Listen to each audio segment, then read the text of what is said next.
Our plan is this. We want to take what we sent over to the House, to the Senate, balance the supplemental using cost reports.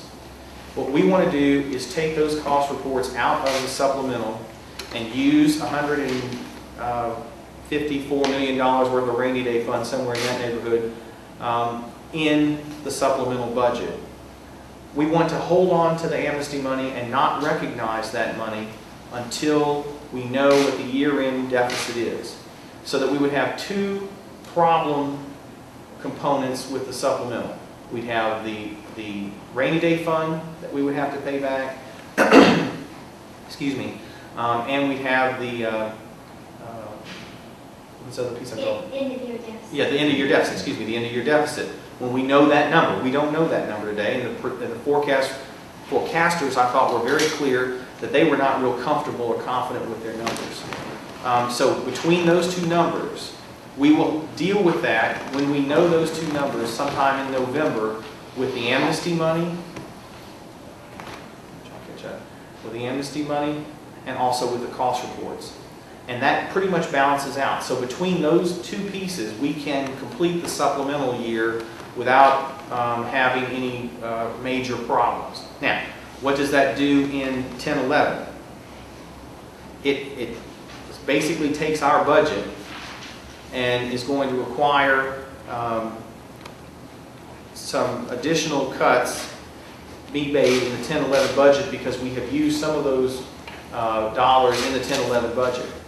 But given the unknowns out there, this plan allows us to logically deal with the supplemental on a time schedule where we can spread the whole cost over the entire year as opposed to trying to figure out how to do it over the next 4 to 7 days.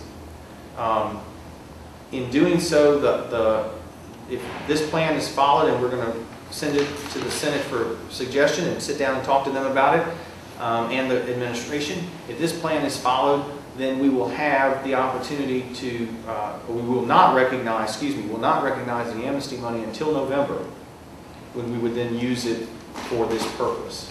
So it takes care of the supplemental bill that way, and it deals with HB1 in the ability to make cuts. And ladies and gentlemen, there are no choices here except to cut or raise taxes. It's that simple. The House has said pretty clearly, we're not really interested in raising taxes. A senator last night on the Finance Committee said they didn't believe that this state had enough revenue, even though revenue at this point even still projected to be up. That's the fundamental difference here between where the House is and where the Senate is. We recognize that we have to reduce the size and scope of government, and we want to do it in a very logical approach. You can't do that in a 7-day window. And that's what was presented to us in REC moments ago. And so by dealing with it the way we're suggesting dealing with it, we can take our one-time monies and apply them to repayment of supplemental needs and deal with HB1 and the cuts that are necessary in HB1 over the entire year, where they will not have the draconian impact on health care and higher ed and other areas of the budget that they would if we had to take them in the supplemental. That leaves us also the ability then in 11-12, if numbers get worse, to be able to tap the rainy day fund again.